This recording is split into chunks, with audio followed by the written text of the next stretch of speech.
세계의 많은 국가가 김여정을 주목하고 있습니다. 독일의 공영방송에서 다큐멘터리 하나를 제작을 했습니다. 제목이 레드 프린세스. 김여정을 중심에 두고 북한에서 일어난 모든 현상을 해석하는 독특한 관점의 다큐멘터리예요. 실질적으로 왕관 뒤에서 있는 힘인 것 같다. 사실은 장성택 처형의 모든 결정을 김여정이 먼저 작당을 했고 북한 같은 경우는 남존 여비까지 있잖아요. 이건 북한에서 있을 수 없는 김주혜를 등장시키고 이에 빠져서 감독의 역할을 하면서 권력을 계속 장악할 것이다. Regardless of her official title, it's clear she is the second in command in North Korea. Fearsome, bold, charming political figure. We have never seen such a powerful woman. 이만갑에서 김정은과 진중권 교수님이 끝장 토론하는 그날까지 할 겁니다. 이제 만나러 갑니다. 뭐 안 되면 진중권 교수님이 그 평양에 가서 거기 있는 뭐 전체를 까는 거죠. 모두를 그냥 콕콕 집어서. 꼭 보고 싶네요. 그죠? 네, 꼭 보고 싶습니다. 요즘 김정은의 발언이 정말 점점 거칠어지고 있죠. 그 시작의 멘트들이 이랬어요. 대한민국은 제1적대국이다. 그리고 대사변이다. 그리고 당장 이 전쟁을 불사할 수 있다. 아주 뭐 끝없이 그냥 무서운 얘기를 쏟아내고 있습니다. 통일 불가까지 또 이야기가 나왔으니까요. 이 북한이 이렇게 자극적이고 굉장히 막 못된 말들 쓰잖아요. 네. 이 북한 사람들 입장에서 보면 우선 충실성을, 혁명성을 증명하는 거가 되고 한국이 타격을 받을 거라고 생각을 하는 거예요.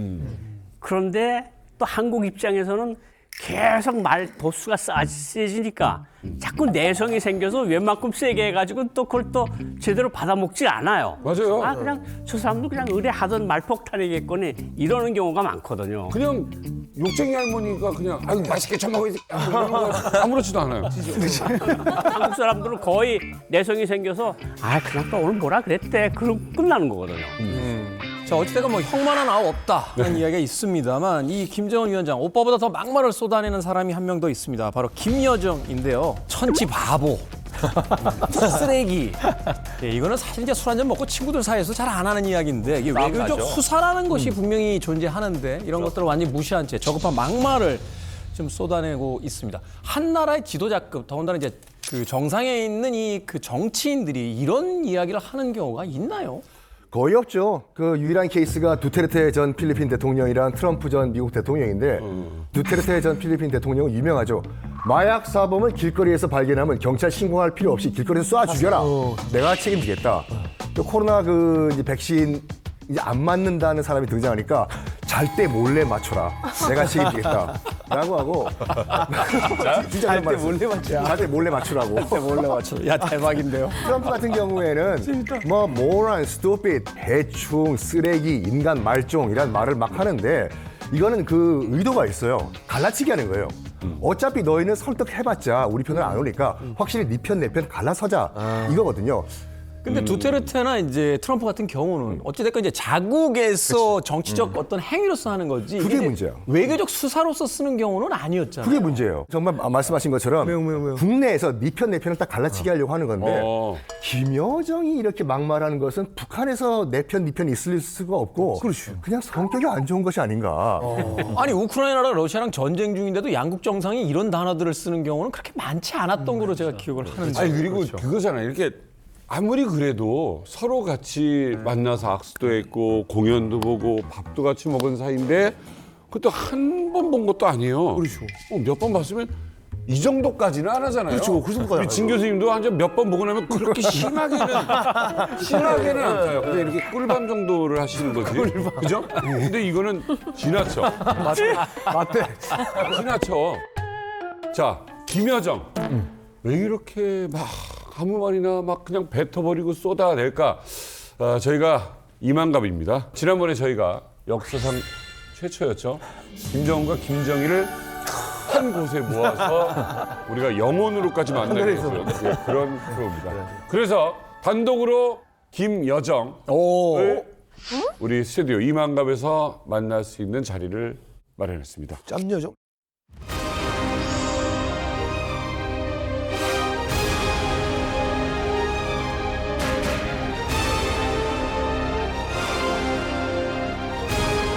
국회의원 퍼스널 브랜드 자문위원부터 최연소 시사평론가로 활동 중인 행동 분석 전문가 김여정 선생님을 모셨습니다. 감사합니다. 김여정입니다.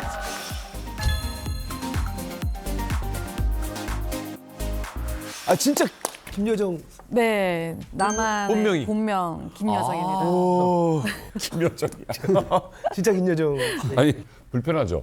엄청 불편해요. 왜냐면 제가 전문가로 활동을 하면서 어찌됐든 포털 사이트에 제 이름을 치면 제가 나와야 되는데 온통 북한 김여정이에요. 검색 순위가 위니까. 네, 거기 이제 다 뭐 안 좋은 거 김여정 막말 뭐 또 그런 것만 나오니까 좀 불편하기도 하고 또 만나면 사람들이 꼭 물어봐요 저한테. 뭐라고? 너희 오빠는 잘 있냐? 너희 오빠는 잘 있냐? 개그 뻔하죠? 그렇게 꼭 오빠가 그 개그를- 위원장이냐? 네, 맞아요. 아니 근데 행동 분석 전문가라고 이야기를 하셨어요. 네. 그 과거에 제가 봤던 책, 그 FBI의 그 행동 분석 전문가들이라는 분들이 이제 쓰신 책을 봤는데 대부분 이제 뭐 연쇄 살인마나 범죄자들한테 이제 취조나 질문을 할 때 그 행동을 가지고 이제 진위 여부를 판단한다 이런 거였었는데 어떤 일을 하고 계신 겁니까 정확하게 지금? 지금은 항상 몸과 마음은 연결되어 있거든요. 그래서 대화를 할 때 이 사람이 어떤 몸짓을 쓰느냐에 따라서 진짜 숨겨진 속마음이 무엇인지 혹은 거짓말을 하고 있는지 이런 것들을 분석하는 일을 하고 있습니다. 근데 이분이 왜 중요한 거냐면 정보가 많이 없을 때 있죠. 너무 유명해진 어떤 인물이 나왔는데 이 사람에 대한 정보가 없어. 그럼 그 사람의 습관. 트럼프와 김정은 만났을 때 뉴스에서 분석하신 것도 있었죠. 네. 그때 이제 실시간으로 저희가 분석을 했었는데 그 당시에 되게 찝찝했던 행동들이 있었어요. 그러니까 왠지 결렬될 것 같다라는 패턴들이 있었는데 분명히 두 사람이 친밀한 관계로는 보여지나 네. 트럼프는 원래 하던 행동을 안 하고 네. 김정은도 원래 하던 행동을 안 하는 거예요. 반대로 하는 거예요.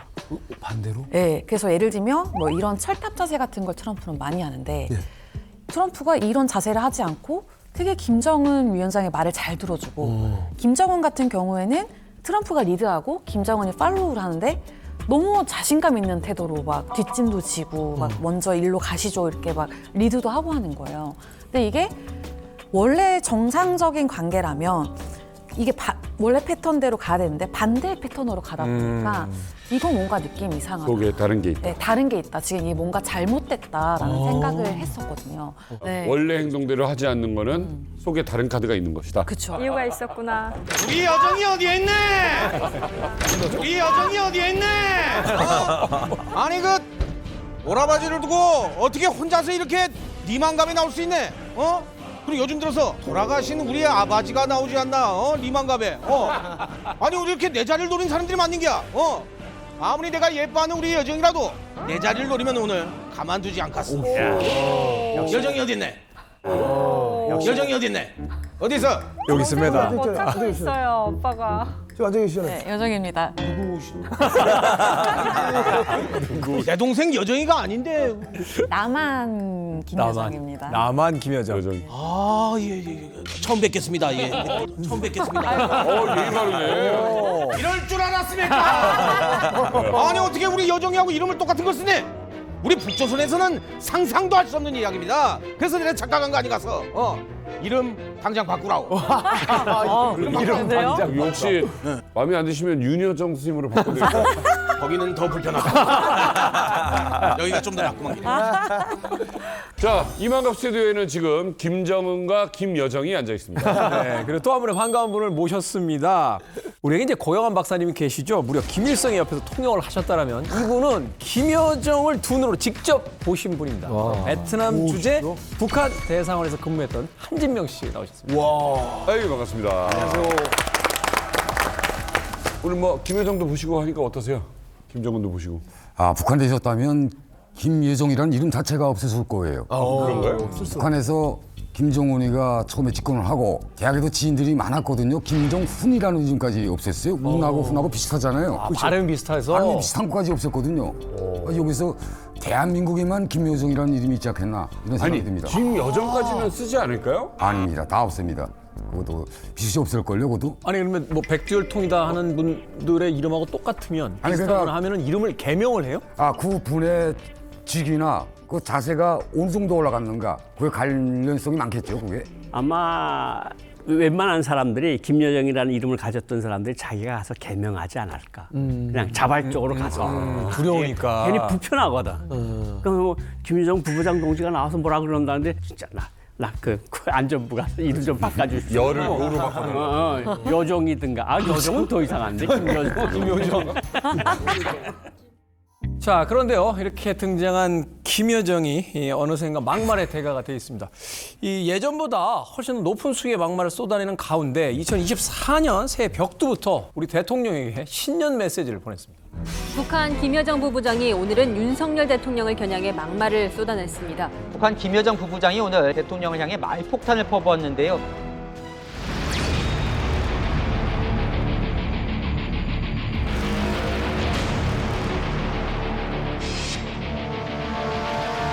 지금 조선반도의 안보 형세가 당장 전쟁이 터져도 이상하지 않을 만큼 매우 위태롭게 되고 안보 불안이 대한민국의 일상사가 된 것은 전적으로 윤석열 대통령의 공로이다. 안보를 통째로 말아먹은 윤석열 대통령에 대한 비난이 그쪽 세상에서는 장차 더해질 것이 뻔하지만 우리에게는 자위적이며 당위적인 불가항력의 군사력을 키우는데 단단히 공헌한 특등공신으로 찬양받게 되어 있다. 저도 이 김여정의 담화문을 좀 찾아서 읽어봤는데 이 내용이 참 어처구니가 없습니다. 그러니까 어찌됐건 이제 외교적 수사가 사용돼야 되는 문서임에도 불구하고 내가 은사를 깜빡 놓치고 있었다. 뭐 공로를 찬양해주고 싶다. 이게 말하자면 칭찬이 아니고요. 비꼬아서 비아냥을 섞어서 이제 이야기를 하고 있습니다. 이게 한 신년사로서 맞는 내용인지 좀 참담하긴 하네요. 지금 어떻게 보면 질투심에 휩싸인 여고생이 자기 연적한테 SNS에 지금 약간 비방 댓글 쓴 거예요. 정말 고마워. 뭐뭐야. 너 때문에 우리 학교 망했어. 망해보는 건 괜찮지. 영광이다 한 거거든요. 담화문이라는 게 뭐냐면은 그 사전적 의미는 뭐냐면 어떤 정책에 대해서 그 정책 담당자가 그 정책에 대해서 자기 의견을 밝히는 거예요. 그래서 이거를 발표하기 전에 홍보 담당, 의전 담당이 단어 토시 하나하나까지 다 체크를 하거든요. 한번 입 밖에 나가면 끝이기 때문에. 근데 이거를 막말이 아니라 비꼬는 말을 저 정도 했다고 하는 것은 주변에서 태클을 걸 수 있는 사람이 단 한 명도 없다는 얘기예요. 정상 국가가 아니에요, 이건요. 아, 여정 선생님한테 궁금한 게 이 공개적인 곳에서 좀 욕하는 사람들의 심리는 뭔가요? 공개적인 자리에서. 남들 다 보고 있는데. 보통 공개적인 자리에서 욕을 많이 하는 사람들은 반대로 엄청 겁쟁이일 수 있어요. 그러니까 최고의 공격은 선빵이다. 이런 얘기가 있잖아요. 그렇죠. 그러니까 전문가들도 선빵이라는 용어 씁니다.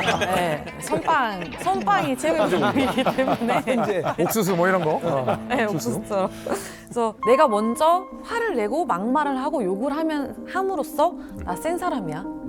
나 건들지 마. 나 센 사람이야. 미리 방어를 하는 거죠. 그러니까 오히려 방어적인 차원에서 막말을 한다고 볼 수 있습니다.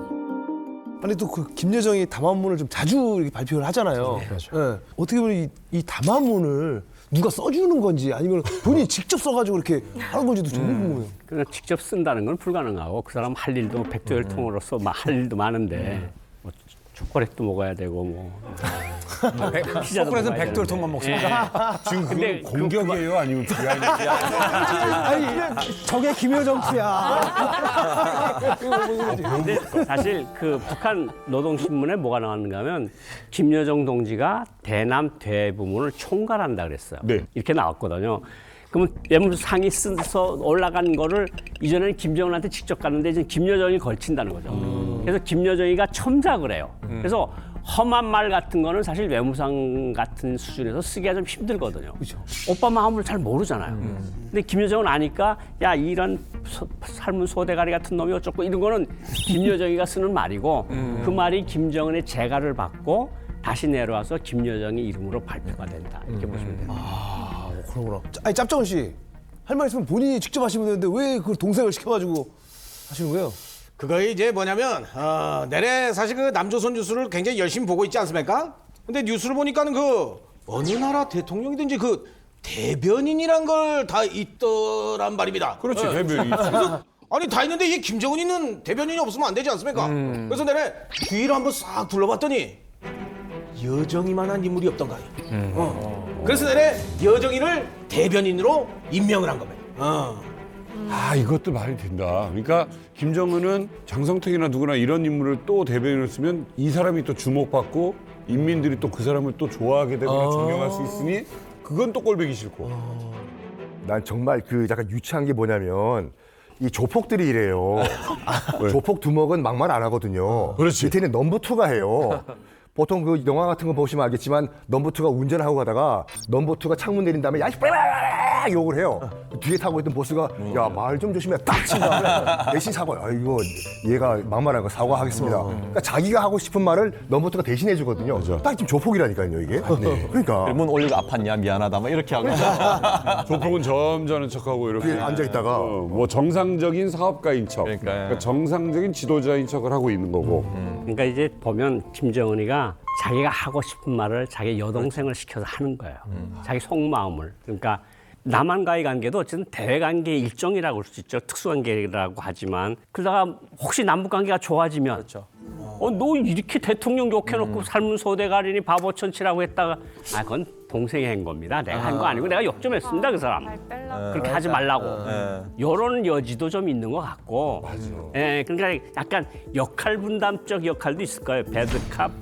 굿캅 해가지고 그건 넌 너무 심했어. 내가 우리가 그때 신뢰를 겸했습니다. 뭐 그거 이해해 주시라요. 그리고 또 자기가 말하면 되는 거거든요. 그러니까 약간 김정은의 스포크스맨 같은데 대변인 같긴 한데 필요할 때는 숨었다가 또 필요할 때는 싹 나서 에이 그거 그렇지 말았어야지 이러면서 나오는 그런 역할 분담이 아닐까 이런 생각이 들어요. 김여정 씨 입장은 어떠세요? 김여정. 제가 봤을 때는 김여정이 그 말씀하신 것처럼 배드캅 굿캅의 역할을 잘 분담해서 하고 있는 것 같은데 저는 좀 다른 부분에서 좀 상당히 전략적이라고 봤던 게 담화문을 자세히 들어보면요. 막말도 막말인데 tit-for-tat 전략인 척하는 게 있거든요. 그러니까 눈에 눈, 이에는 이. 그래서 상대방이 치면 나도 치겠다 이런 건데 남한은 한 번도 친 적이 없는데 가만히 들어보면 남한이 쳐서 북한인 우리가 이렇게 대응을 했다. 맞아요. 그 구실. 네, 그런 식으로 계속 담화문에서도 이끌어가는 내용들이 있거든요. 거의 다 그러면? 네, 일종의 가스라이팅을 계속하는 거죠. 이게 이제 폭행 사건 있을 때 경찰 앞에 와서 진술 줬을 때 아니 내가 먼저 안 때렸어요. 제가 먼저 때려서 내가 때린 거예요라고 하듯이 똑같은 말하자면 자신의 어떤 정당성을 주장하는 어떤 그런 전략이다. 골키퍼 앞에서 태클 지가 하고 쓰러져서 도는 데 있거든요. 맞아요. 더 아파. 그거네. 네, 그래서 그런 정당성을 계속 우리가 이렇게 막말할 수 있는 정당성을 계속 부여하고 있지 않나. 수없이 많은 국가에서 언론에서 또 군사 전문가들은 북한을 주목하고 있습니다. 그런데요, 독일의 공영방송에서 특이하게도 김여정을 주인공으로 해서 다큐멘터리 하나를 제작을 했습니다. 현재까지 조회수가 나온 게 현재 600만 어마어마해요. 600만. 네, 댓글은 어마어마하고요. 김주 기자. 예, 맞습니다. 독일의 공영방송이에요. 도이체빌레 DW라는 시그널을 쓰는 공영방송에서 제작한 다큐멘터리인데 제목은 이렇습니다.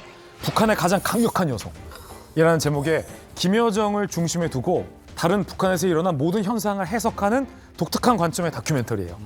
김정은 집권 초기부터 하노이 노딜 때까지 핵 협상의 과정에서 김여정이 중심이 돼서 굉장히 기만한 전략을 펼쳤다라고 이 다큐멘터리는 평가를 하고 있습니다. 그리고 김정은이 유고할 때는 오빠의 자리를 대체할 가장 강력한 후보군으로 북한의 여성 지도자로서 김여정을 주목하고 있는 다큐멘터리입니다.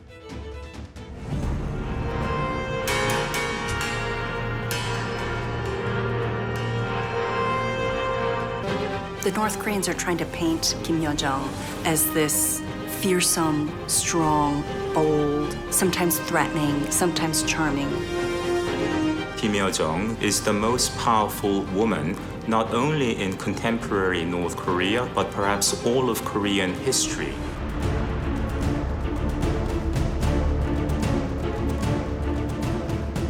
제목이 레드 프린세스.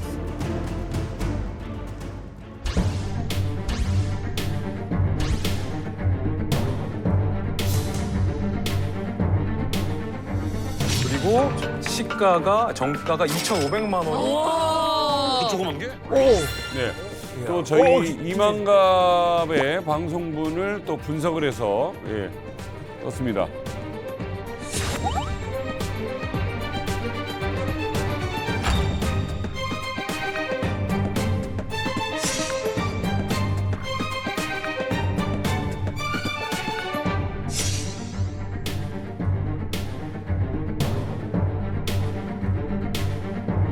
Regardless of her official title, it's clear she is the second in command in North Korea. Kim Yo-jong has proven that she truly is a child of the Kim dynasty and North Korea's Red Princess.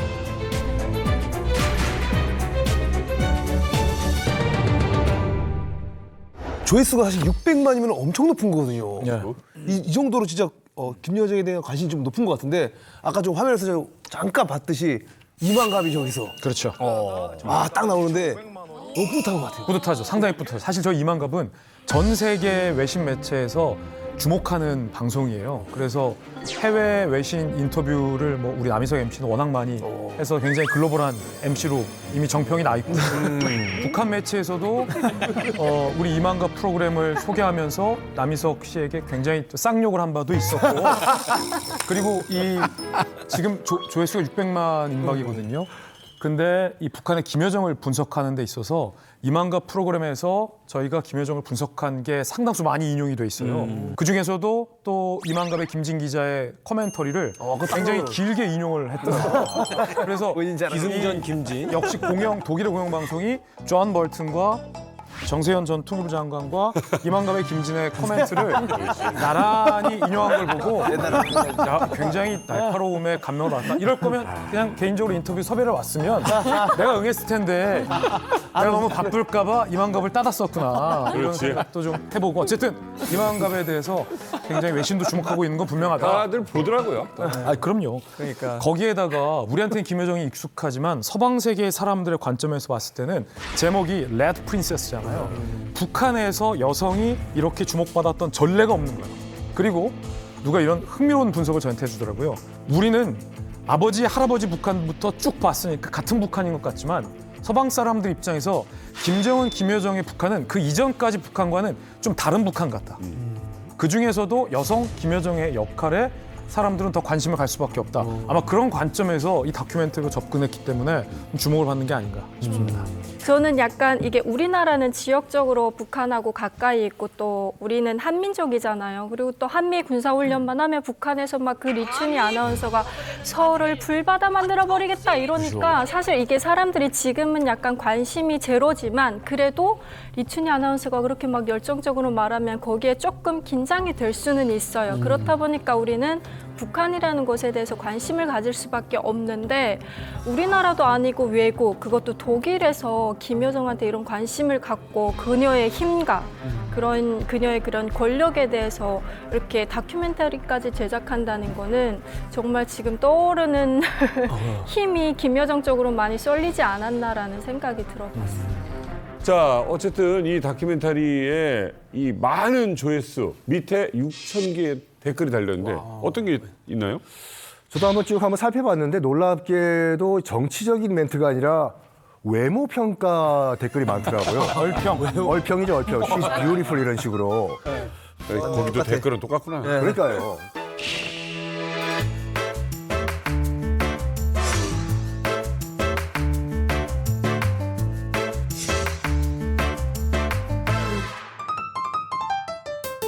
저도 흥미롭게 본 댓글 하나가 있는데 얼평이 줄을 잃었다면 저는 한번 뭔가 머리가 띵해진 만한 댓글도 있었거든요. 뭡니까?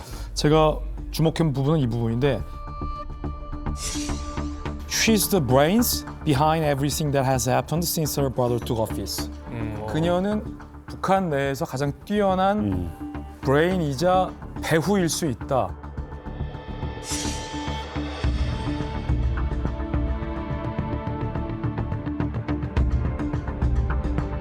그녀의 오빠가 공식적인 업무를 맡게 된 이후에 벌어진 모든 일에 김여정이 배후일 수 있다. 이런 댓글을 봤는데 처음에는 에이, 무슨 배후야. 제가 배후 되게 싫어하거든요. 그런데 생각해보니까 그래. 김정은이 어렸을 때 집권을 해서 모든 일을 김여정과 상의하지 않았을까? 네. 혹은 더 나아가서 김여정이 이른바 뭔가를 사주해서 오빠 쟤 좀 죽여봐 라고 사주했던 일은 단 한 건도 없었을까? 김여정이 그 정도 위치는 안 될까? 누구 인사도 추천. 그 정도 파워는 김여정이 있지 않을까? 뭐 여러 가지 생각을 하게 했던 댓글이었어요. 자, 이렇게 보다 보니까 이제 북한의 문제가 우리만의 문제가 아니라 전 세계인들의 문제다라는 것을 다시 한번 생각을 해보게 됐습니다. 자, 북한에서 가장 강력한 여성이라는 김여정. 그런데 우리에게 첫 선을 이제 보이게 된 것이 바로 2011년 12월에 있었던 그 아버지 김정일의 장례식이었습니다. 이 다큐멘터리에서도 김여정의 첫 등장을 굉장히 중요하게 다루고 있었죠.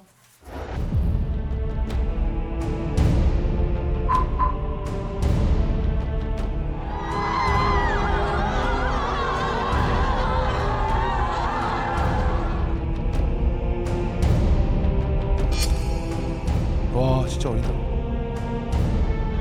Standing behind the new leader was a young woman, also overcome by grief. She was then unknown to either North Koreans or the rest of the world. The young woman in tears behind the new leader attracted a lot of attention. At that point, I had seen Kim Jong-un in person. I didn't see any sign of his older brother or his younger sister. Never saw either of them at Kim Jong-il's side in the last year of his life, which was when I was in Pyongyang. And I was at many events with the Kim family. But I never saw Kim Yo-jong. 와. 야, 진짜 베일이 완전 싸. In this patriarchal society, the role of dear leader was only for sons. In 2011, no one would have guessed that Kim Yo-jong, the new dictator's 24-year-old sister, would play an increasingly important role in her brother's rule. 와. And this is extraordinary because in the very male-dominated chauvinistic culture and society that is North Korea, we have never seen such a powerful woman, a woman who is a key member of the royal family.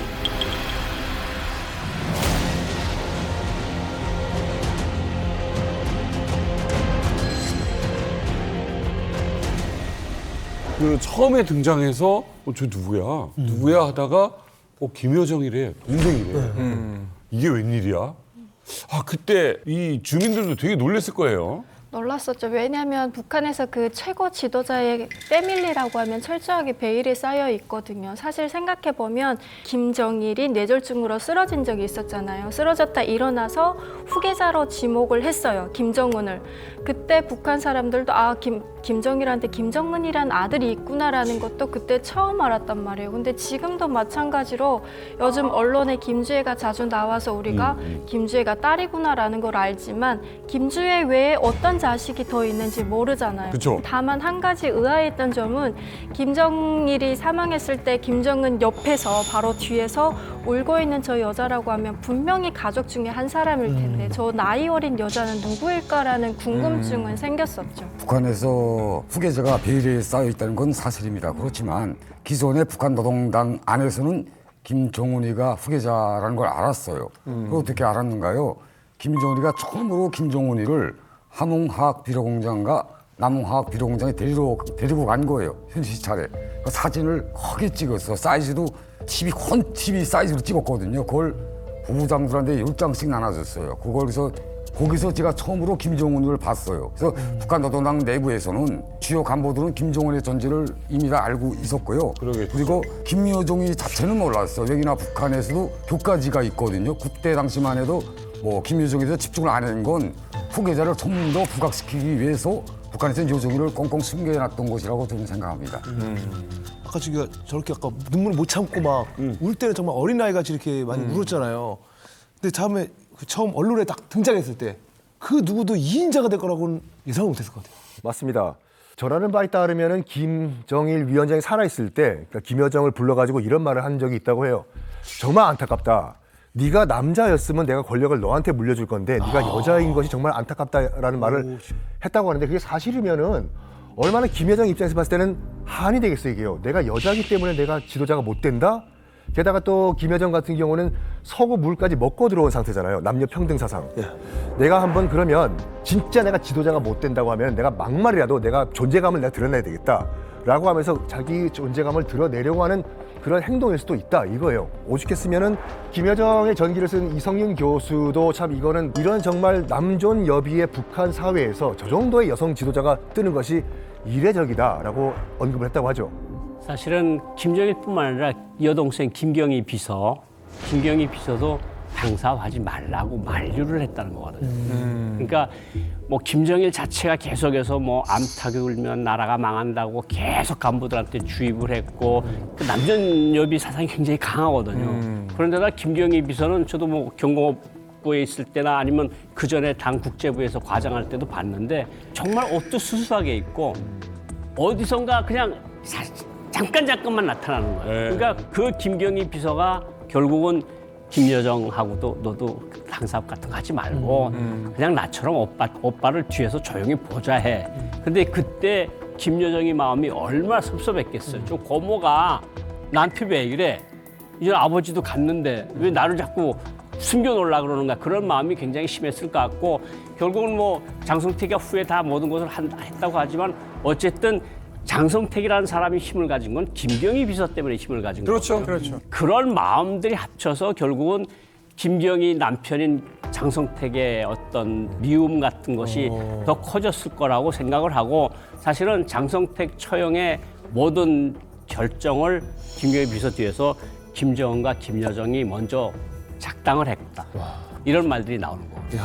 그 독일 다큐멘터리에서도 이제 2013년 그 장성택 숙청 이후에 김여정의 활동력이 확 넓어지거든요. 바로 그렇기 때문에 사실 그 숙청 자체에 이게 이제 김정은만의 작품이 아니라 김정은과 김여정이 같이 한 작품이 아니냐 이렇게 분석하고 있습니다. 네.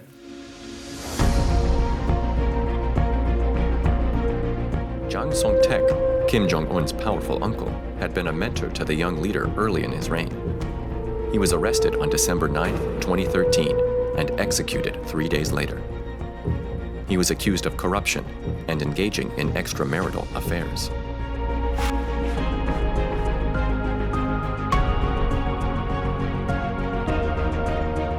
It's not just a medieval, bizarre dynasty, monarchy, run by Kim Jong-un, of course, yes, but with his sister by his side, as if she were a co-criminal. Kim Jong-un and his younger sister cemented their position within the state and the party. The bond of trust between the siblings helped them shore up their power.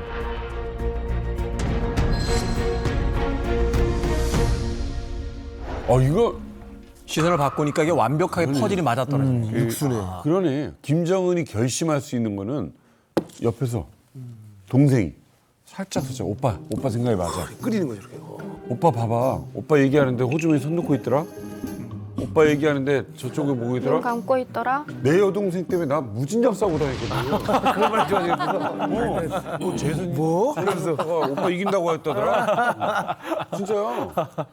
근데 이게 지금 분석을 듣고 보니까 굉장히 새로운 것들이 떠오르게 되는 게 뭐냐면 김정은이 집권하기 위해서 이제 9세대를 제거하는 것으로 또 시작했다.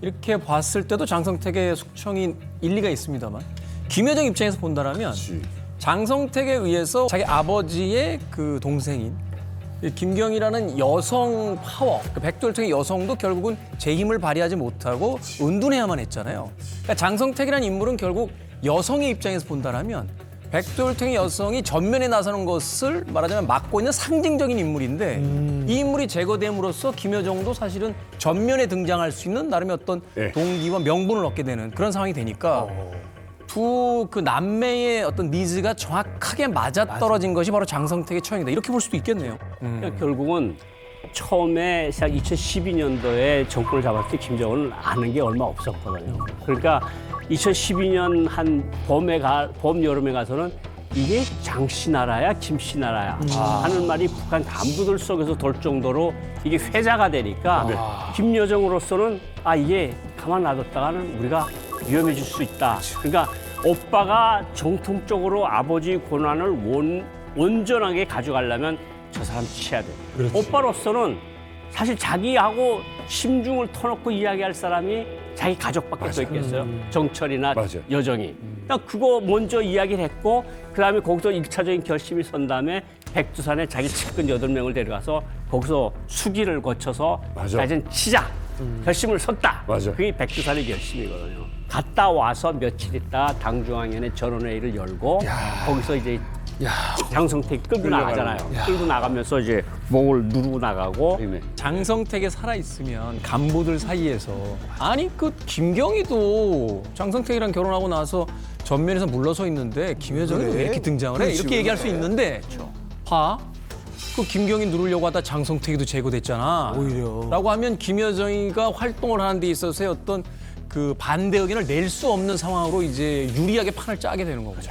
그러네. 김여정이가 그 장성택 처형의 공범이다 그러면 두 가지 조건이 있는 것 같아요. 첫 번째, 본인이 권력에 대한 욕구가 충만해야 돼요. 근데 지금까지 봤을 때는 권력에 대한 욕구가 충만해 보이고요. 그리고 이거는 바꿀 수 없는 이거 사실인데 이거는 김정은과 김여정은 정치적 생명 공동체예요. 만약 김정은이가 무너지게 되면 김여정 또한 무너지게 돼 있어요. 그러니까 목숨을 걸고 자기 포지션을 지키는 거죠. 그렇게 했을 때 자기 권력을 세우기 위해서도 이제 장성택에 대해서 이야기했었고 또 자기가 살아남기 위해서 나아가서 김정은과 함께 살아남기 위해서 충분히 장성택에 대한 여러 가지가 안 좋은 정보들을 이야기하고 김정은을 설득하는데 아마 공헌을 하지 않았을까 저는 그렇게 봅니다. 그 독일 다큐멘터리에서도 이제 장성택 숙청 이후로 김여정의 정치적 활동이 부쩍 늘어나는 것에 주목하고 있는데 2014년 3월에 최고인민회의 그 대의원 선거에서 김정은 보좌역으로 나타났다가 그 해 말쯤 되잖아요. 그럼 어떤 얘기가 더 도냐면 보고까지 대신 받고 있다 이런 얘기가 들고 있거든요. 그래서 이런 행보를 바탕으로 추정하건데 아무래도 자신의 그 정치적 행보를 방해하고 있던 그 윗세대죠. 일종의 멘토 역할 하고 있고 자기를 통제하던 그걸 제거하기 위해서 결국은 이제 장성택을 제거하고 그로써 이제 김경희를 사실 은퇴시켜버린 거죠. 또 자기가 전면에 나서고 그게 바로 장성택 숙청 사건의 본질이다 이렇게 보는 것 같아요. 이 참 공교로운 타이밍들이죠. 실제로 장성택 숙청 이후 고모 김경희 역시 공식 석상에서 사라집니다. 그래서 전 세계 많은 전문가들이 김경희도 어떻게 된 거 아니야? 김정은이 고모까지 제낀 거 아니야? 라는 설이 많았어요. 내지는 고령이기 때문에 김경희가 굉장히 건강상의 문제가 있어서 오늘 내일 돌아가실 수도 있다. 뭐 이런 관측도 많이 나왔는데 보란 듯이 2022년 설 명절 맞이 음악 공연에 고모 김경희가 참가하는 모습을 북한이 또 노출을 시켜요. 일부러. 그러면서 장성택 처형으로 충격받은 민심을 일종의 좀 달래는 효과도 있는 거죠. 백두혈통은 차마 손대지 않았어. 장성택만 처형한 거야.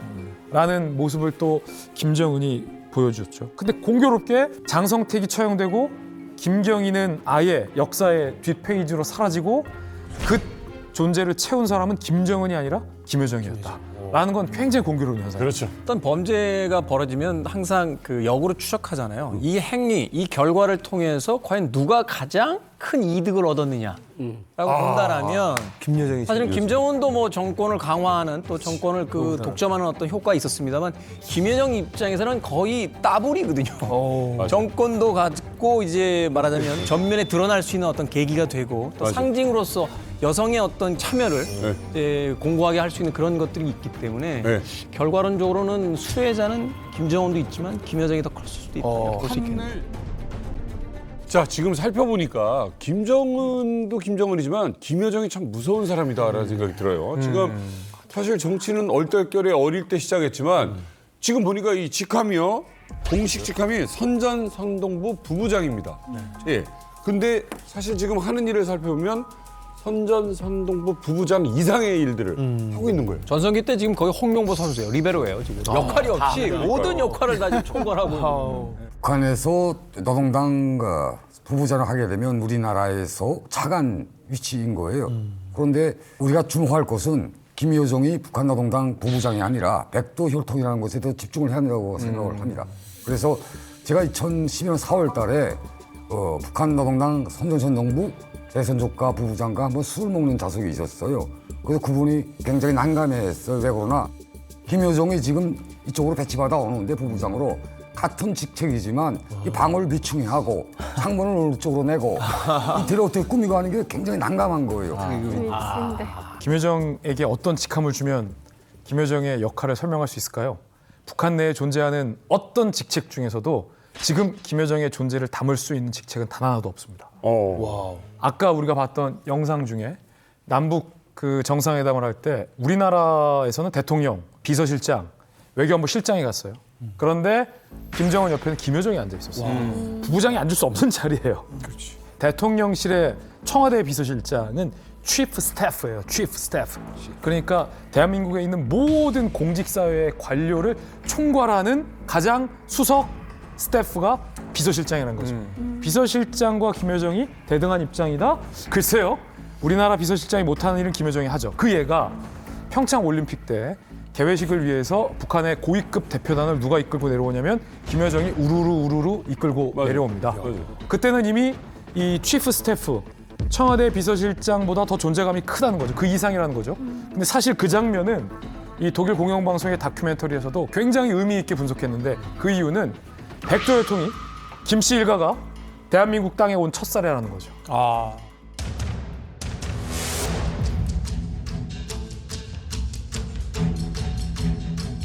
When it was announced, when North Korea announced that Kim Jong-un's sister would visit South Korea with all of 48 hours advance notification, there was great excitement throughout South Korea. Wow, the princess is coming. 와, 그때 이게 진짜 놀라운 사건이긴 해요. 2인자죠. 2인자가 대한민국에 온다.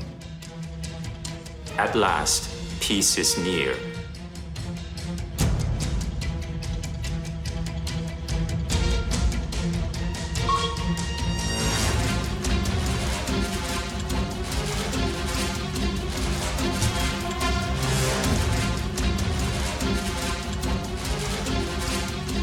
Even though she didn't speak much, I felt that she had a lot of authority for someone her age. She was used to being treated as a high-ranking person. 나이에 비해서는 굉장히 좀 고압적이라고 그럴까? Officially, veteran official Kim Yong-nam was head of the North Korean delegation. But it was Kim Yo-jong's presence that really left an impression. 들어오는지 눈치를 보면서 앉으시라고. 서로 눈치를 보는 앉지를 못해. 여기 보세요. 눈웃음 보세요. 여기 보세요.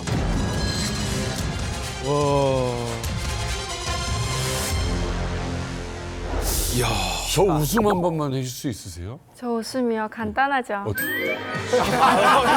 다른데 좀. 네, 윙크 저보다 못하네요. 윙크 한번 해줘야죠. 아니 사실 지금하고 다르게 저 때는 뭔가 좀 잘 웃고 뭔가 좀 인상도 좋았던 좀 기억이 나는데 제가 이제 그때 봤을 때 이때만 해도 약간 좀 발랄한 좀 20대 여성 같은데 어떻게 보면 이제 다큐멘터리에서는 이 장면을 보고 북한에서 가장 강한 여성이라고 이렇게 표현했어요.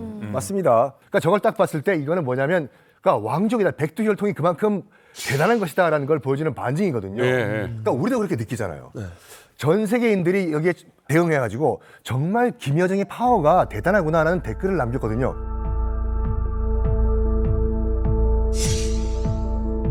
김영남이 김여정에게 자리를 제안했을 때 나는 김여정이 얼마나 강력한지 바로 이해했어. 내 머리카락을 꼿꼿이 서게 만들었어 라는 글까지 남겼는데 그러니까 외국인의 눈으로 봤을 때도 김여정의 파워가 장난이 아니구나라고 느꼈을 거예요. 그러니까 저 어르신도 살 줄 알아. 그러니까 거기 지금 앉으면 안 돼. 한 번에 앉으면 안 돼.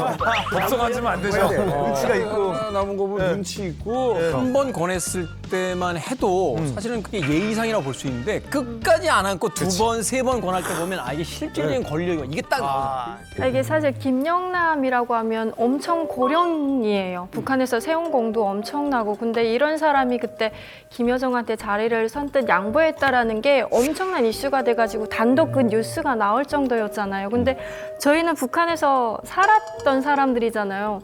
전혀 이상할 게 없더라고요. 이게 사실 조선시대로 비유하자면 왕이 되기 전 세자한테 나이 많은 그 관료들이 굽신굽신 한다는 게 전혀 어색한 거 아니잖아요. 이 사람은 김여정이 왕이에요, 북한에서. 왕은 그 김정은이라고 하지만 그 김정은만큼의 권한을 갖고 있기 때문에 그 누구라고 한들 김여정 앞에서는 굽신될 수밖에 없는 위치에 있는 거죠. 그게 장수의 비결이에요. 아니 재벌 그룹에서도 그 후계자가 총무부의 과장으로 왔다라고 해서 총무부장이 김 과장 좀 일로 와봐 일 이렇게 할 거야? 라고 얘기 못 하듯이 사실은 이미 그때 진짜 권력이 어디 있는지는 다 알고 있었어요. 그래서 북한에서 제일 용이한 게 두 김이라고 합니다. 3대에 걸쳐서 살아있거든요. 김영남이, 김기남이.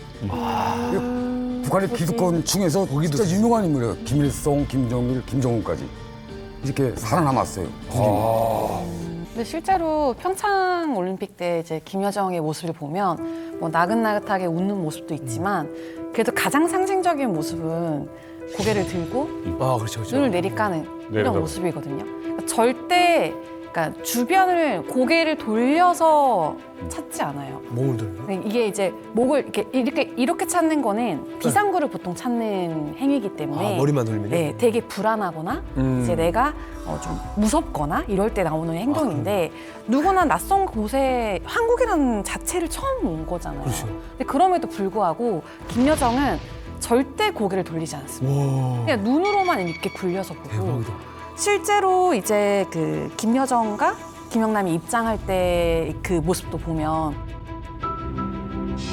고개를 돌리네요, 확실히. 네. 불안해지. 그래서 보통 이렇게 고개를 돌리는 게 먼저고 또 그러니까 리더가 항상 마지막에 오거든요. 전쟁을 할 때도 항상 장군은 뒤에 있잖아요. 그런 것처럼 김여정이 리더라고 하는 것 자체가 입장 순서에서부터 나타나고 말씀하신 것처럼 김영남이 만약에 김여정보다 좀 동등한 파워나 좀 강한 파워를 가졌다면 그냥 앉았을 텐데 김여정의 허락을 받잖아요. 그래서 먼저 앉으세요 하니까 어찌할 바를 모르는 거예요. 어떻게 해야 되지? 내가 지금 여기서 앉아야 되는 건지 그치. 아니면 서 있어야 되는 건지 그렇게 오고 가는 모습들 이런 것도 되게 저는 강하게 봤고 서로 먼저 자리를 앉으라고 할 때 김영남은 되게 경직돼 있고 김여정은 웃음을 띠면서 아니 이분이 또 왜 여기까지 와서 이러시나 약간 이런 분위기고 왜 알면서 그 덕분에 둘이 기싸움하는 덕분에 우리 통일부 장관이 앉지도 못하고 계속 이러고. 그렇지. 근데 또 그 문재인 대통령을 만났을 때도 사진 찍을 때 보면은 김여정이 몸을 갑자기 크게 부풀리는 이런 모습들을 볼 수 있어요. 그래요? 어디요? 한번 보실게요. 영상 보실게요. 그렇지. 몸을 뒤로 살짝 젖히면서 팔도 좀 크게 하고 이렇게 보이는 거. 네, 이렇게. 왜 그러죠? 이제 이게 보통 저희가 피코크 자세라고 하는데 공작 자세. 그러니까 사람뿐만 아니라 모든 동물들은 내가 강해 보이고 싶을 때 몸을 부풀립니다. 그래서 고양이도 위협 상황이 오면 몸을 부풀리잖아요. 맞아. 그래서 일명 이제 폼 잡는 거. 폼 잡는 거. 맞아. 보고도 물속에서 이렇게 사람이 다가면 빵빵해져요. 네, 빵빵해져요. 네. 커 보이게 하려고. 커 보이게 하려고. 그 깍두기들은 이렇게 있다가 맞아. 아, 그러네. 맞아요. 다 크게 하려고 하는. 커 보이려는 거지. 네. 근데 김여정이 딱 그 사진 찍는 그 타이밍을 딱 낚아채면서 바로 고개는 원래 들려 있었고 팔을 딱 털면서 그래, 몸을 크게 부풀리는 모습들을 보면 왜소해 보이지 않게 하려고. 네. 이게 그냥 착한 김여정으로 나긋나긋하게 온 것만은 아니다라는 것들이 바디랭귀지에서도 너무 잘 드러났어요. 신기하다. 당시에는 보이지 않던 게 이제 시점을 바꿔서 김여정 중심으로 또 상황을 파악하고 쳐다보기 시작하니까 이제 비로소 이해가 되는 부분들이 많습니다. 자, 그런데 국가서역 2위라고 불리는 이제 김영남을 보냈어요. 근데 굳이 김여정까지 함께 보냈다. 더군다나 직접 친서를 전달하게 했다. 여기엔 또 특별한 이유가 분명히 있지 않겠습니까? 사실 김영남이는 그때까지만 해도 명목상 국가수반이에요. 최고상임위원회 위원장은 명목상 국가수반, 즉 그 후에 헌법을 바꿨는데 그 사람한테 친서를 안 돌렸어. 김여정이한테 친서를 줬거든요. 비행기 타고 인천공항에 내릴 때 그때 보라매라는 김정은의 비행기를 타고 왔어요. 김여정이가 안 왔으면 그 비행기를 못 탑니다. 근데 김정은이가 자기 비행기를 보냈다는 건 김여정이 때문에 보낸 거거든요. 그리고 명목상 국가수반으로 특사가 왔는데 그 사람이 다 모든 것을 김여정한테 돌리잖아요. 앉으라 그래도 안 앉고. 근데 굳이 공화국 1인자라고 하는 사람을 보내면서 왜 그 사람한테 친서를 안 주고 자기 여동생에게 친서를 줬을까? 그거는 기본적으로 김정은은 이런 생각이 들었던 것 같아요. 네가 나의 눈이 돼서 네가 한번 가서 한국을 봐라.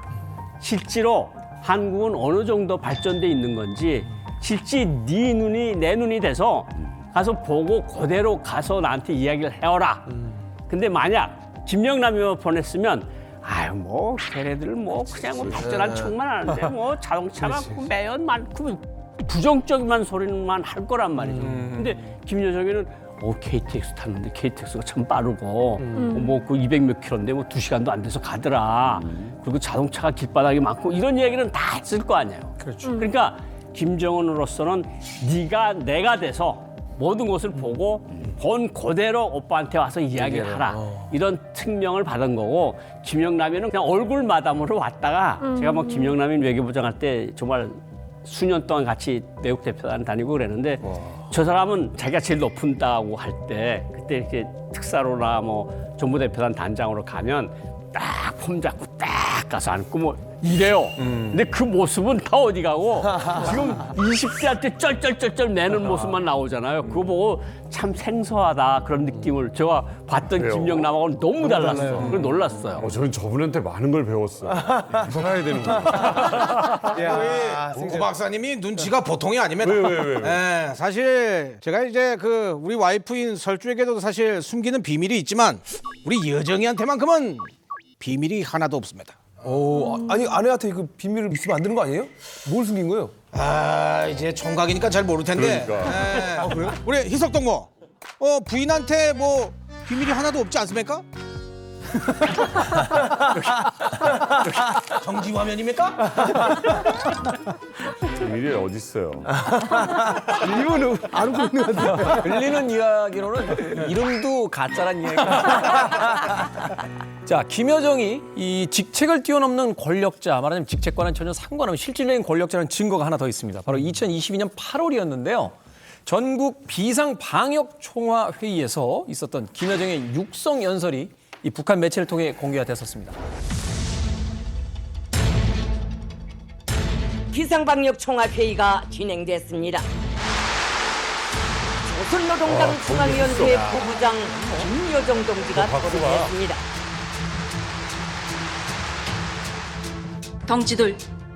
덩치들, 우리가 이번에 겪은 국난은 명백히 세계적인 보건 위기를 기하러 우리 국가를 압살하려는 족들의 반공화국 대결 강중에 철회한 것이었습니다.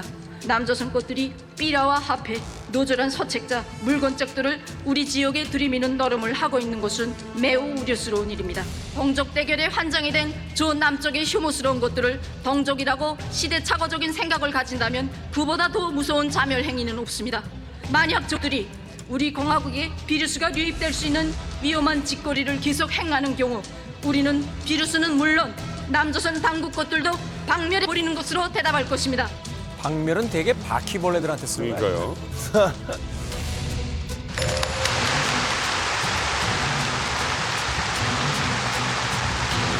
이 방역전쟁의 나날 거열 속에 시비 앓으시면서도 자신이 끝까지 책임져야 하는 인민들 생각으로 한순간도 자리에 누우실 수 없었던 원수님과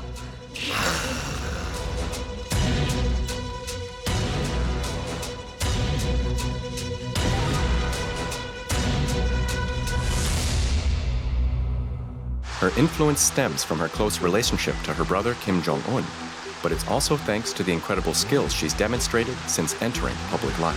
Emotional scene with images of medical personnel and party officials in tears feeding the country's propaganda machine.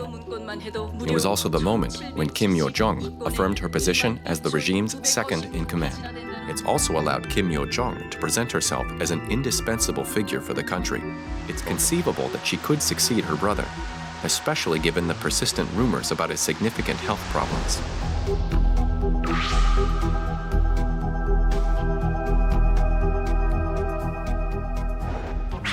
아니 눈빛은 약간 좀 날카롭고 그런데 목소리는 사실 그냥 좀 평범한 느낌이 좀 있거든요. 근데 왜 이 육성 담화가 왜 이 권력자라는 좀 증거인가요? 이게 이제 이른바 사회주의 공산주의 국가의 안 좋은 점 중에 하나예요. 물론 북한은 사회주의도 아니고 공산주의도 아니지만 여성이 전면적으로 드러나는 케이스가 하나도 없어요. 소련도 마찬가지고 중공도 마찬가지고 지금 그 중국의 시진핑의 부인 그 펑리위안 같은 경우에도 굉장히 권력욕이 대단한 여인이에요. 그런데도 전면에 안 나타나요. 그냥 나가는 순간 아웃되는 걸 알고 있거든요. 뭐 우리가 알고 있는 쿠바도 그렇고 다 남자들만 전면에 등장했지. 베트남도 그래요. 베트남도 마찬가지예요. 여자가 전면에 등장하는 순간 아웃이에요. 플러스 북한 같은 경우는 남존 여비까지 있잖아요. 이러한 최악의 상황에서 김여정이 전면에 등장해서 육성으로 메시지를 전달했다. 저 나라의 지금 권력 넘버 2는 누구인가 하는 걸 온몸으로 지금 증명을 하고 있는 거죠. 북한에서 김정은을 제외하고 아무리 권력이 높은 뭐 김영남이라 할지라도 자신의 생각을 저 자리에서 밝힐 수 있는 사람은 없습니다. 그렇죠. 밝힌다 하더라도 김정은 총비서님께 권한을 이양받아 밝힌다라는 전제를 두고 담화문 내지 입장문을 발표하는 게 지금까지의 관례인 거죠. 김여정의 연설에서 보여준 건 방금 이 비루스 문제를 꺼내들면서 북한의 최고 존엄의 건강 상태가 고열을 앓았다. 어쩌면 돌아가실지도 모르는 상황에 처했었다라는 이 건강 상태의 정보를 거침없이 얘기하잖아요. 북한에서 김정은 다음으로 적어도 자기 생각, 내 생각은 이렇다라는 주관을 밝힐 수 있는 유일한 존재라는 게 김여정이라는 걸 보여준 거죠. 독일의 공영방송에서 만든 다큐를 보면 참 묘하게 김여정의 힘에 대한 얘기를 했습니다. 그런데 어느 순간부터 뭔가 뒤에 밀려 있고 테이블 끝에 있고 뭔가 권력을 잃은 듯한 그런 모습을 보였단 말이에요. 이것도 주목해 본 적이 있어요, 우리가. 그럼요. 이 다큐멘터리가 북한에 숨어있는 여성 권력자의 권력 구도를 바라보는 관점이잖아요. 그렇죠. 그런 관점에서 봤을 때 요즘 김여정은 옛날만 못하다. 라는 거는 누구나 다 동의하는 사안. 그러면 왜 김여정이 옛날만 못하냐? 이 사람의 등장이 있었기 때문이죠. 바로 조선의 샛별로 불리는 김주애. 미국 월스트리트저널에서도 김주애의 등장을 어떤 여성 권력의 이동이라는 관점에서 눈여겨보고 있거든요.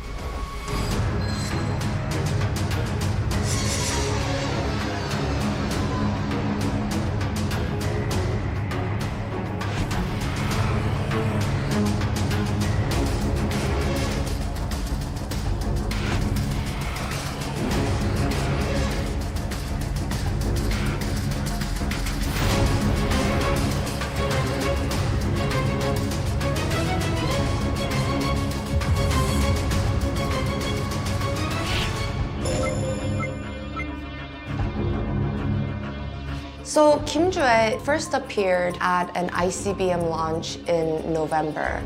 Kim Jue appeared with her father holding hands and basically surprising the world because we had never seen one of the Kim children before.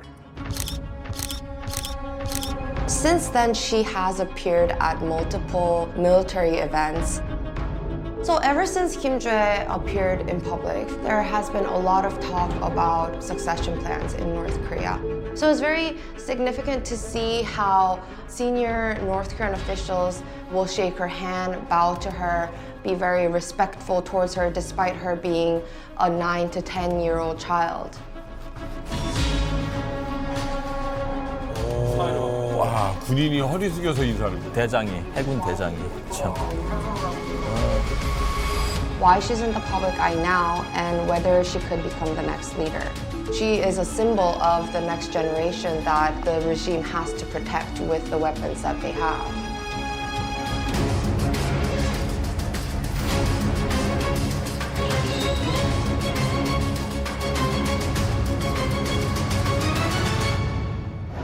아빠 어디가 보는 것 같아.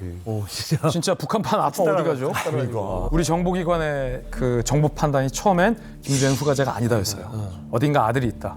그러다가 우리 정보기관의 정보 판단이 후계자의 가능성도 열어두고서 분석 중이다. 그런데 최근 후계자의 가능성이 크다라고 우리 정보기관의 정보 판단이 바뀌었어요. 3단계로. 그만큼 김주애의 등장이 사실은 전 세계에 파란을 일으킨 거죠. 그러면서 김여정이 점점점 멀어지고 있는 거죠. 기가 막히다. 사실 외국인들의 반응을 보면 김주애 후계자설에 대부분 동의하는 것 같아요. 여기 보면은 나는 주애가 미래의 리더가 될 가능성이 높다고 생각한다. 김여정 덕분에 북한에서 여성의 역할이 많이 바뀌었거든. 여기 핵심인 것 같아요. 그래서 가능할 수 있어. 왜냐하면은 갑자기 김주애가 등장했을 때는 북한 사람들도 뭐지?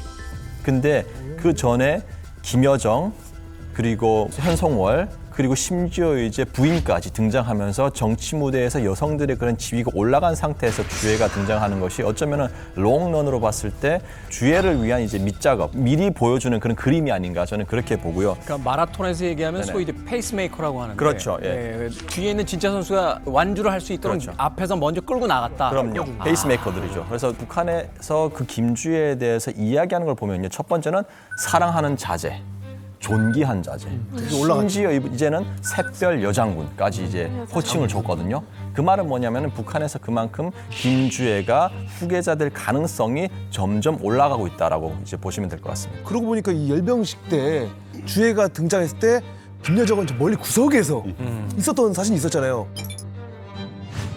이때 사실 스포트라이트는 김정은, 리설주, 김주애가 다 받았잖아요. 심지어 리설주도 지금 한 발짝 물러서서 뒤에 있어요. 뒤에 있고. 와. 예. 네, 그래서 생긴 별명이 이제 모퉁이 공주라고. 원래 백도 공주였는데 모퉁이 공주로 그냥 격화가 됐습니다. 이게 뭐야? 모퉁이 공주. 모퉁이에 있으니까. 그 저기 아까 구석에 있고 그다음에 이 세 사람 네. 레드카펫을 걸어가는 것을 갖다 멀찌감치 떨어져가지고 바라보고 있지 않습니까? 그리고 이번뿐이 아니라 같은 달 17일 광명성절을 기념으로 열린 이제 체육 경기 대회가 있었거든요. 맞아. 거기서도 저쪽 구석에 가 있지 모퉁이에 않습니까? 있네. 중심에는 지금 김정은하고 김주애가 앉아 있고 이것만 봐도 이제 그 달라진 위상을 알 수 있는데. 근데 이런 것도 있지 않겠어요? 사실 우리가 자기 자리가 불안할 때 사진 찍으면 가운데서 찍으려고 하고 권력자가 쓰면 옆에가 쓰려고 하지 자기 힘에 대한 확신이 딱 쓰는 순간은 사실 그렇잖아요. 진짜 부자들이 옷차림에 그렇게 신경 안 쓴다고 하잖아요. 오히려 어설프게 부자처럼 보이고 싶은 사람들이 명품과 뭘 들고 다니지 뭐 마크 주커버거는 맨날 그 늘어진 티셔츠 스티브 잡스는 폴라티만 입고 다녔다고 하는 건데 김여정 입장에서는 내 위치, 내 힘이 어느 정도다라고 확신이 쓰는 순간 어디에 있건 뭐 그게 그렇게 그거를 이제 개인이 그냥 스냅샷으로 찍었으면은 그렇게 우리가 이해를 할 수가 있는데 북한 정부의 공식 사진이잖아요. 제가 봤을 때는 이거는 약간 그 암묵적인 경고라고 봐요. 그러니까 이거 공개적으로 망신 준 거예요. 너 구석에 찍힌 거 만인들이 다 보게 내가 공개를 하겠다. 그러니까 까불지 마라 이거거든요. 다른 또 사진이 있는데 그 현지 시찰 사진도 있거든요. 딱 보니까 지금 아직도 모퉁이 어디야? 어디야? 원리를 찾아라 저기. 산 밑에. 원 안에 있는 게 이제 김여정. 확실해요? 확실해요? 근데 잘 안 보이는데 죠?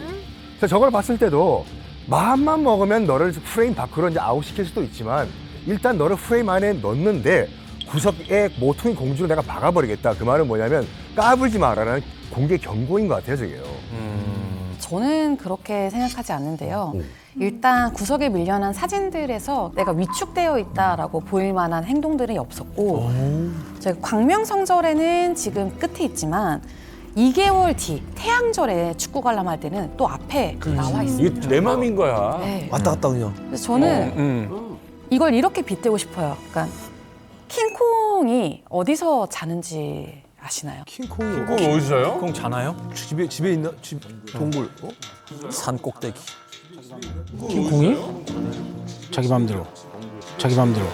맞아요. 자기가 자고 싶은 데서 자요. 그렇지. 그렇지. 이거지. 대박. 세니까. 네, 언제 어디서든 나를 이길 사람이 없으니까. 그것처럼 저는 김여정이 의도적으로 자기가 그냥 앉고 싶은 자리에 그냥 아무리 밀려났다고 해도 2개월 만에 이렇게 막 왔다 갔다 할 정도로 자리를 이렇게 옮긴다라는 것 자체가 저기서 가운데 앉았어. 그럼 누가 와서 죄송한데 제 자리인데요? 누가 해? 그러니까 제가 봤을 때 자기가 그냥 서고 싶은 자리, 자기가 앉고 싶은 자리에 이 사진 앉는다고 묘하네. 저는 생각을 좀 많이 23년 9월입니다. 북미회담 때. 가장 최근 사진 중에 하나죠. 가운데 있잖아요. 그러네. 완전 가운데. 전략적으로 자기가 이제 그 상황에 따라서 빠져줘야 될 때 빠져주고 나설 때 나서고 낄낄빠빠를 잘하는 그런 사람인 것 같아요. 사실 김여정이 아직까지 뭐 담화문 발표하고 형식적인 권한은 가지고 있는 것으로 보여요. 그런데 김주의 등장부터 사진 프레임에서 자꾸 멀어져요. 그리고 그 멀어지는 거를 노동신문 본사정치보도반이라는 데서 그런 사진들을 골라서 내요. 노동신문에. 그러면 이것을 김정은이나 이설주가 원해서 밑으로 밀어낼까?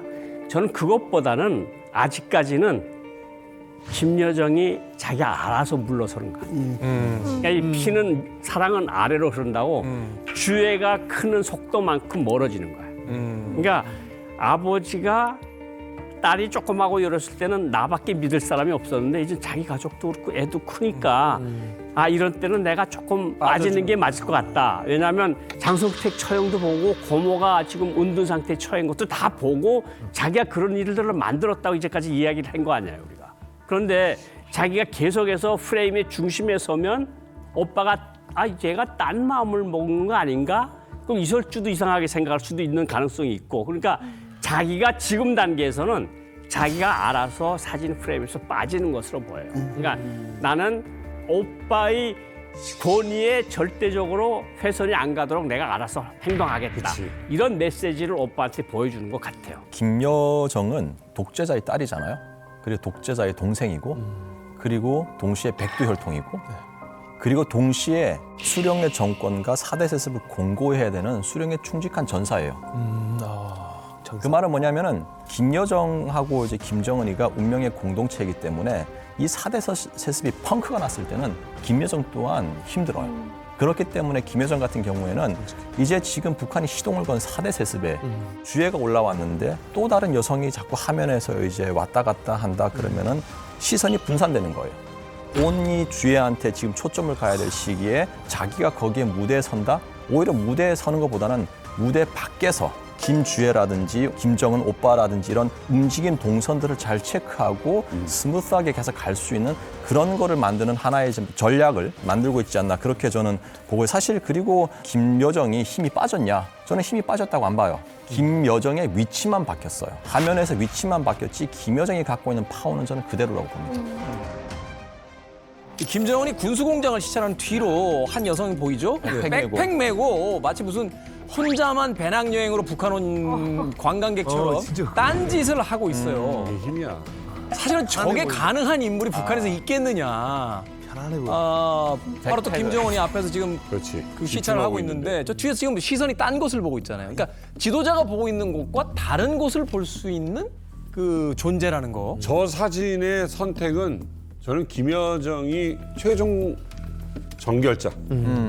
최종 결정자가 김여정이 아니면 나는 이거 불가능한 사진이라고 봐요. 그렇죠. 꼼꼼하게 보는 거. 어떻게 장군님이 시찰하고 저러고 있는데 뒤에서 맞아요. 관광단이고 딴 데 보고 있고 이거를 누가 결정했어요? 사장님이 건배사하고 있는데 좀 뒤에서 옆에 과장하고 따로 얘기하고 있다. 그리고 이건 가능하냐 과연 이게? 자기 정치야. 네, 사실 회장님 아들이 왜는 안 되는 거거든. 백팩을 메고 있는 게 굉장히 이질적이고 인상적이고 뒤에서. 충격적이면서도 참신한 책가방도 친구가 아니고. 있는데 대학생도 아니고 보통 이제 국가원수가 현지 시설 나갈 때 수행한 거 아니에요? 그 수행한 보통 사람들이 정장을 입고 나가게 돼 있는데 혼자서 탁 캐주얼하게 이런 것들은 이제 유럽에서 같이 공부하지 않았습니까? 유럽의 이런 자유로운 분위기 거기에 영향을 받은 것도 있고 최소한 북한에서 이렇게 할 수 있는 사람은 그래도 김여정밖에 없다. 의상을 갖춰야 되는 자리에 제일 편하게 입고 오는 사람이 권력자잖아요. 그렇죠. 그럼요. 넥타이 안 맨 사람. 아침 조찬 모임 하는데 탁 넥타이 매는데 반바지 입고 오는 사람이 회장님이잖아요. 맞아요. 이렇게 타이를 메고 왔나? 하면서 앉혀가지고 안 둬? 그게 사실은 권력자인 건데. 진짜 짭조시 동생 그 백팩 메고 있는 거 아셨어요? 사실 이 여정이는 저에게 그냥 여동생이 아닙니다. 그럼. 제가 얼마나 고맙게 생각하는 존재인지 모르시지요. 저는 뭐 이딴 실수하는 거 다 이해할 수 있습니다. 그러니까. 예. 우리 고영한 박사님, 내 질문 하나 갔습니다. 네. 나랑 여정이가 얼마나 돈독한지 잘 알고 있지 않습니까? 이거 원래 일어나서 대답해야 되는데. 이거 원래 일어나서 대답해야 되는데. 앉아서 하라. 앉아서. 돈독한 동생. 사실 그러니까 삼남매가 스위스에 가서 어느 주에서 공부를 했는데 제가 그 집까지 가서 봤거든요. 그래서 사진까지 찍어 와서 그런데 이렇게 한 5층짜리 아파트예요. 한 개 층을 다 그 삼형제가 썼는데 그때부터 사실은 셋이서 우정은 굉장히 가까웠을 거고 평양에 돌아온 다음에 사실 김정은이가 정철이와 같이 고려 호텔 같은 데 가서 난동을 피웠다는 증거들이 많이 나오거든요. 그게 뭐 김정은 요리사에도 나오고 여러 가지 사실들에서 나오는데 그때 아버지가 굉장히 화를 많이 냈다는 거 아니에요. 왜 고려 호텔 같은 데 가서 이렇게 술 먹으면서 여자들하고 그러면서 망나니 짓을 하느냐. 그때 김여정이가 아빠 이게 성문이 과장된 거고 솔직히 오빠 그렇게 하지 않았다. 그렇게까지는 아니다. 그러니까 아버지가 분노를 풀었다는 거 아니에요. 외동딸이 또 그렇게 이야기하니까. 그러니까 외동딸이 자기가 제일 좋아하는 막내딸이 계속 그러니까 아 그래 내가 잘못 알았네 이런 식으로 정원이를 봐줬으니까 그때부터 둘 사이 관계는 굉장히 뗄래야 뗄 수 없는 관계였다고 볼 수 있는 거죠. 엄청 고마웠겠다. 자, 어찌됐건 이 오빠의 믿음이 있었기 때문에 지금까지 이제 권력을 쥐고 있는 김여정인데 하지만 이 다큐멘터리에서는 이런 말이 마지막에 등장합니다. 김여정은 공식적인 직함과 상관없이 북한의 2인자임이 분명하며 누가 세습을 하든 김정은의 가족이 권력을 계속 장악할 것이다 라고 했습니다. 여기서 이제 누가 세습을 하든은 김여정이 아니라 김주애가 하더라도 결국은 김정은의 가족이 권력을 장악할 것이다. 자, 그렇다는 건 김주애가 세습을 해도 김여정은 여전히 권력을 가질 수 있다라고 분석을 하고 있는 건데 주애가 만약에 4대 세습을 하게 된다면 그때 김여정의 위치는 어디에 있을 것인가? 김여정. 네. 이게 이제 또 가장 중요한 이야기잖아요. 그렇죠. 이 북한의 미래를 연구하는 학자들과 기자들 사이에서 가장 관심 있는 게 4대 세습을 누가 할 것인가라는 질문에 궁금한 이유는 앞으로의 북한 미래는 어떻게 변화할까? 사실 그걸 보기 위해서 누가 키를 잡을 것인가거든요. 그런데 만약에 김주애가 아직 미성숙했을 때 아버지인 김정은이 죽어요. 그래서 불안전한 상황에서 김주애가 바통을 이어받았을 때 북한에서 가장 큰 영향력을 발휘할 사람은 한 명, 김여정. 그렇지. 그런데 이 북한에서 김여정의 존재와 마치 평행 이론을 이루는 듯한 사람이 있습니다. 누구요? 과연 그 인물은 누군지 저희들이 영상으로 준비했습니다.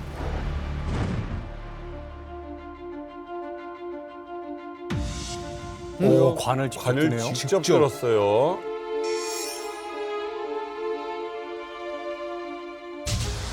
김정은의 스승 현철해 동지입니다. 후계자 수업을 도맡아서 했던 인물입니다.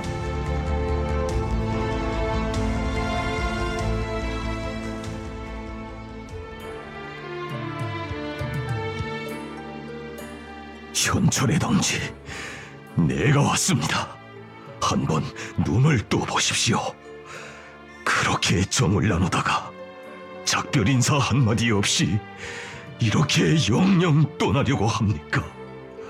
이렇게 가면 나는 어떻게 합니까?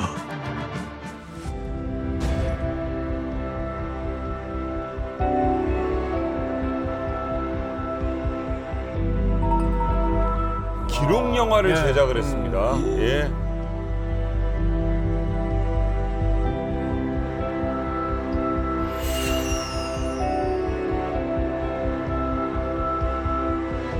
아, 진짜 어릴 때부터 같이 있었구나. 제2의 아버지 같은. 그러네요.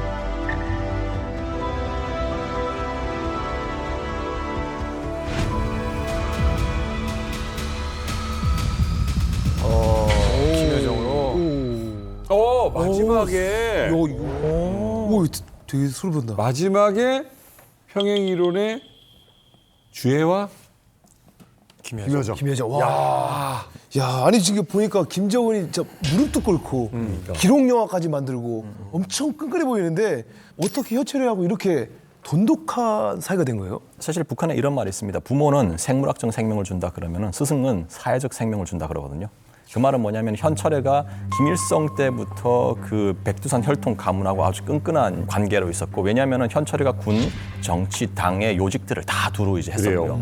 그리고 김정일이가 딱 현철이한테 부탁을 했어요. 김정은 가해 선생님 좀 해라. 그래가지고 실제로 김정은이가 이제 정치적 감각, 군사적 감각, 당 이런 감각들을 익히고 배울 수 있었던 것은 현철애가 없어서는 불가능했어요.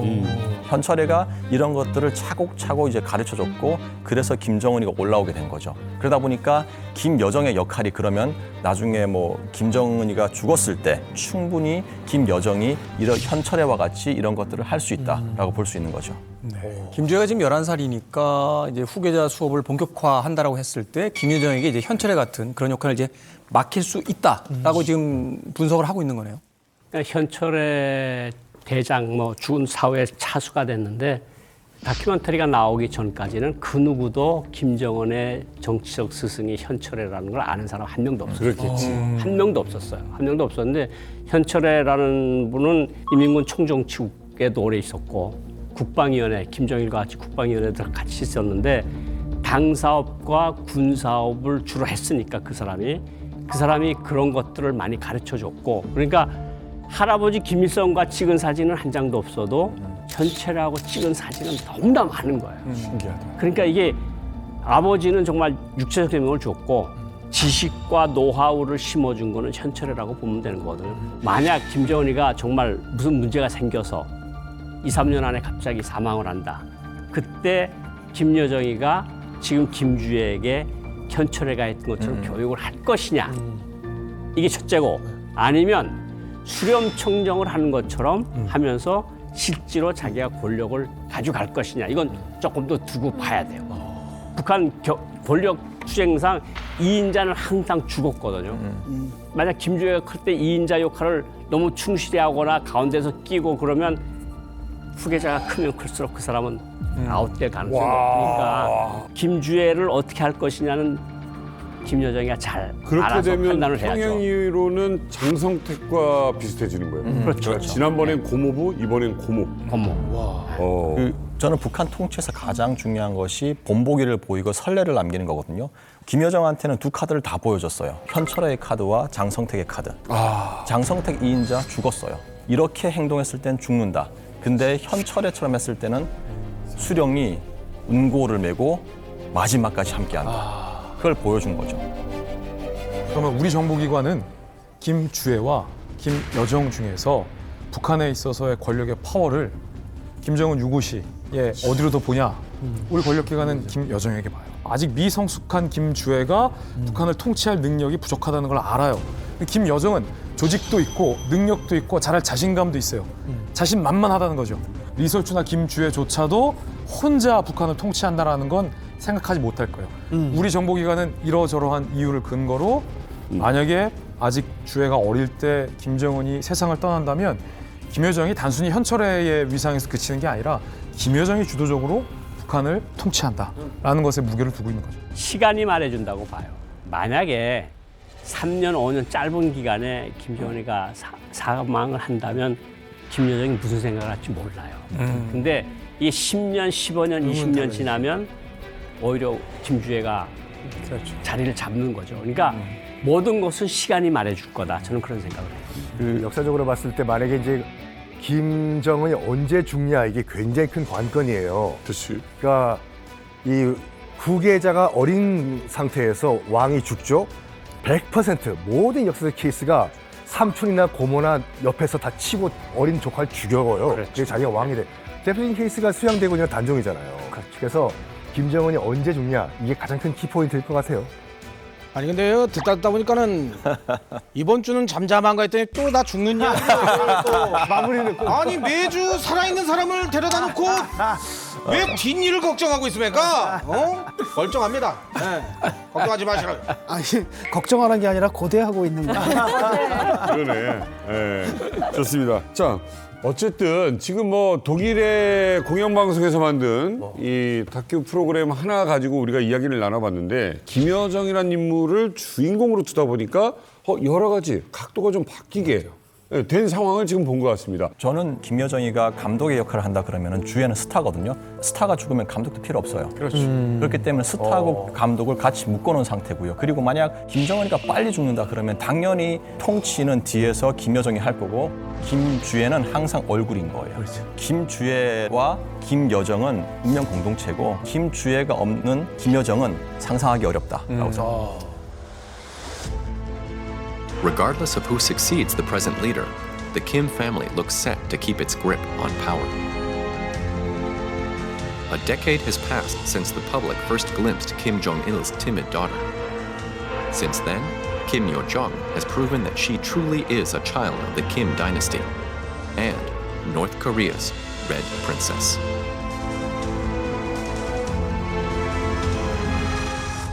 (11월 5일) 미국 대선을 앞두고 공화당 후보에 지금 가장 유력한 인물로 지금 부상을 다시 하고 있는데 키맨으로 등장한 인물이 바로 이 김정은. 트럼프 대통령을 3번이나 만났잖아요. 트럼프처럼 대화가 통했던 사람은 없었거든요.